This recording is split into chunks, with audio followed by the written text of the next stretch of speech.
I'm excited about the new student program where you all are going to be the ambassadors, because what it's going to do is it's going to encourage all of us to show up and actually add value in some way. And we each have our own way that we can add value. You each have your skills, your unique personality, your unique brand.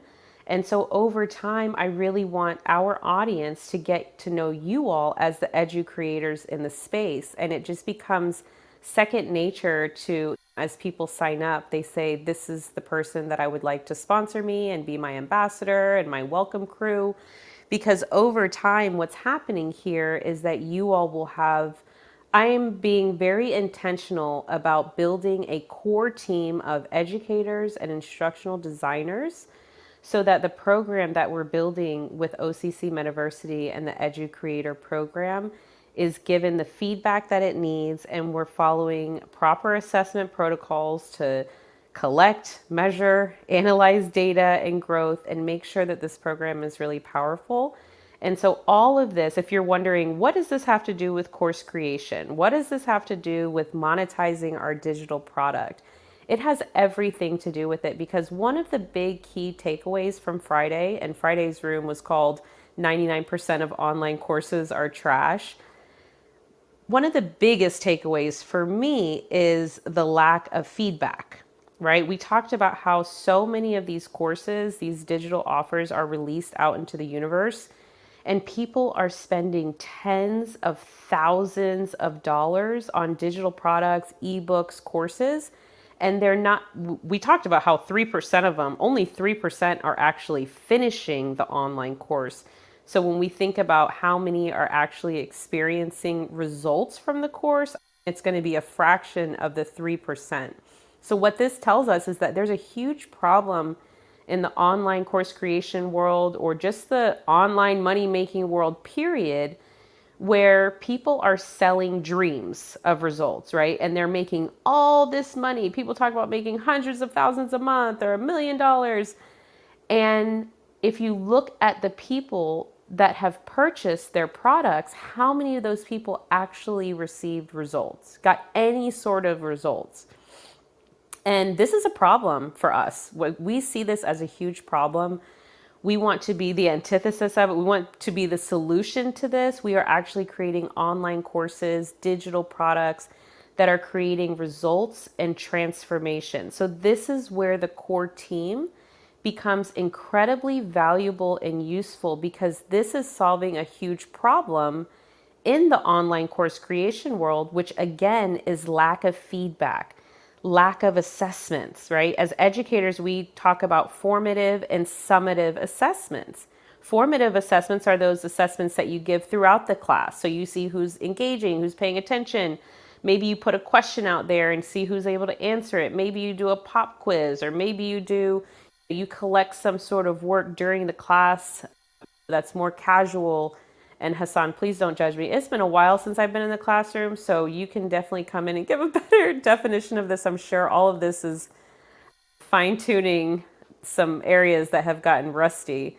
But then we have the summative assessment, which is given, should be given at least at the end of the course, and maybe even midway through the course. So summative means some time has gone by, we've shared some knowledge, we've given some lessons, and we want to see where our classroom is. And in this case, that's our community. And so we can use Google Forms, we can do mini projects. There's all different types of ways that you can do a summative assessment.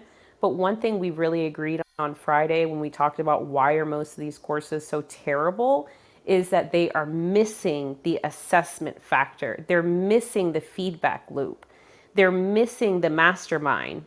And really, what was missing for me was that core team. Now, over the past 6 months of building out this community, building out OCC, I've had different core teams, and they were potentially the right core team at the time, but that's certainly not the core team that I need right now. And so the core team that I'm putting together right now are people that have experienced some level of success with what we're doing, or they're educators, instructional designers. they're the exact team that I feel is needed to ensure that this program is not only ethical in that it's actually doing what it says it's going to do, and it's not just taking people's money and wasting it, but that we're actually providing real results and real transformation. And so that's how all of this connects. So if you're wondering, what does this have to do with an online course? This is what it has to do with. If you've been around me, you know that I don't just teach about creating digital products, I teach about creating a community, right? And using community design as a way to really serve a group of people that are most likely going to be the ones to sign up for your course offering or your coaching program or whatever it is that you're offering to people. We use courses as one way to do this, but there are a ton of different products and services that you can have out there.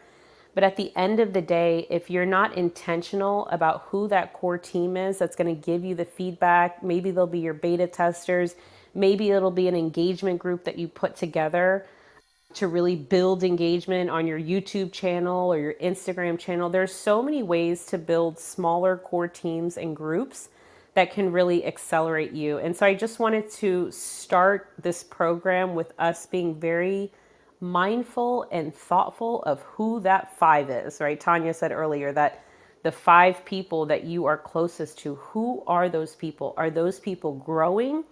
Are those people interested in the vision that you are so committed to? Do they have their own vision? Do your visions align? How can you collaborate? So that's what I really wanted to start with today. And it's really honestly what's been heavily weighing on my heart, because it is challenging sometimes to realize that maybe the community that you've been growing with is not necessarily the core team. And there is some overlap there, but just distinguishing between the two.